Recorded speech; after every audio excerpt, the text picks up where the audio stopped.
শবে বরাত অর্থাৎ বরাতের রাত ইসলামে বিশেষ মর্যাদাপূর্ণ একটি রাত। শাবান মাসের 14 তারিখ দিবাগত রাতকে শবে বরাত বলা হয়। শবে বরাত কথাটি ফার্সি থেকে এসেছে। শব মানে রাত, বরাত মানে মুক্তি। শবে বরাত অর্থ হচ্ছে মুক্তির জামিনী। শবে বরাতের আরবি হল লাইলাতুল বারাকাত। হাদিস শরীফে যাকে নিফস শাবান বা শাবান মাসের মধ্য দিবসের রজনী বলা হয়েছে। আজকে আমরা শবে বরাতের ফজিলত ও আমল সম্পর্কে আলোচনা করব।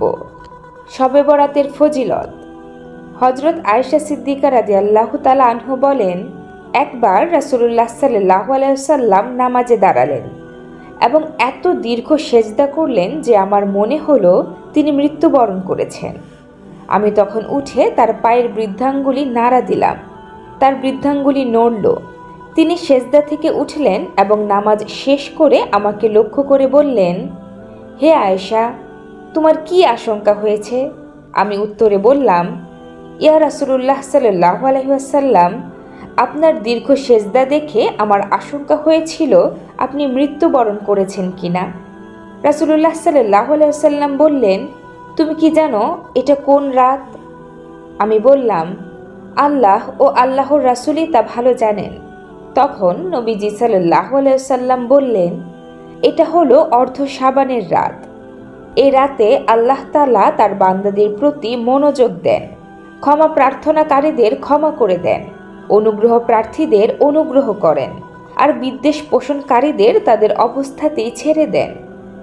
হযরত আয়েশা রাদিয়াল্লাহু তাআলা আনহু থেকে বর্ণিত হয়েছে, নবীজি সাল্লাল্লাহু আলাইহি ওয়াসাল্লাম এই রাতে মদিনার কবরস্থান জান্নাতুল বাকিতে এসে মৃতদের জন্য দোয়া ও ইস্তেগফার করতেন। তিনি আরও বলেন, নবীজি সাল্লাল্লাহু আলাইহি ওয়াসাল্লাম তাকে বলেছেন, এ রাতে বনি কালবির ভেড়া বকরির পশমের সংখ্যার পরিমাণের চেয়েও বেশি সংখ্যক গুনাহগারকে আল্লাহ ক্ষমা করে দেন।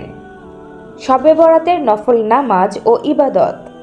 রাসূলুল্লাহ সাল্লাল্লাহু আলাইহি ওয়াসাল্লাম বলেন, যখন শাবানের মধ্য দিবস আসবে তখন তোমরা রাতে নফল ইবাদত করবে ও দিনে রোজা পালন করবে। ইবাদতের মধ্যে শ্রেষ্ঠ হলো নামাজ।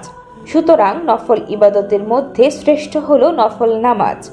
প্রতিটি নফল ইবাদতের জন্য তাজা অজু বা নতুন অজু করা মুস্তাহাব। বিশেষ ইবাদতের জন্য গোসল করাও মুস্তাহাব। ইবাদতের জন্য দিন অপেক্ষা রাত শ্রেয়।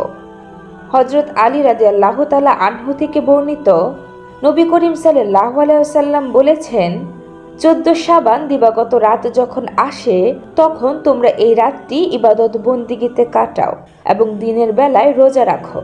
কেননা এই দিন সূর্যাস্তের পর আল্লাহ তাআলা দুনিয়ার আসমানে নেমে আসেন এবং আহ্বান করেন, কোনো ক্ষমা প্রার্থী আছো কি? আমি ক্ষমা করব। কোনো রিজিক প্রার্থী আছো কি? আমি রিজিক দেব।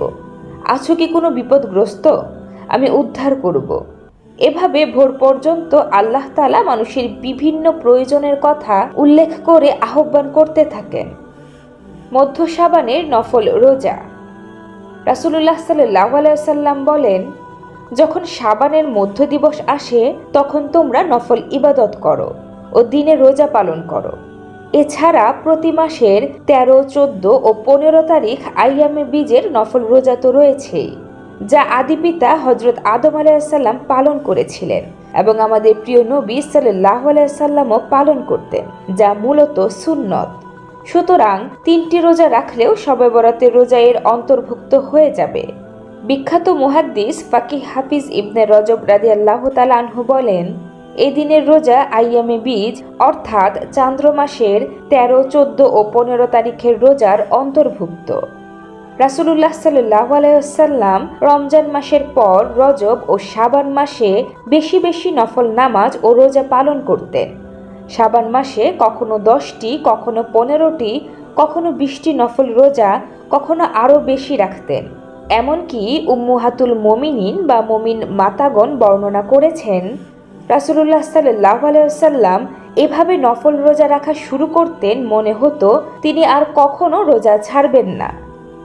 শবে বরাত আমাদের জন্য একটি বড় নিয়ামত, তাই এ রাতকে যথাযথভাবে ইবাদতের মাধ্যমে কাটানো উচিত, যাতে আল্লাহ তাআলার রহমত ও মাগফিরাত লাভ করা যায়।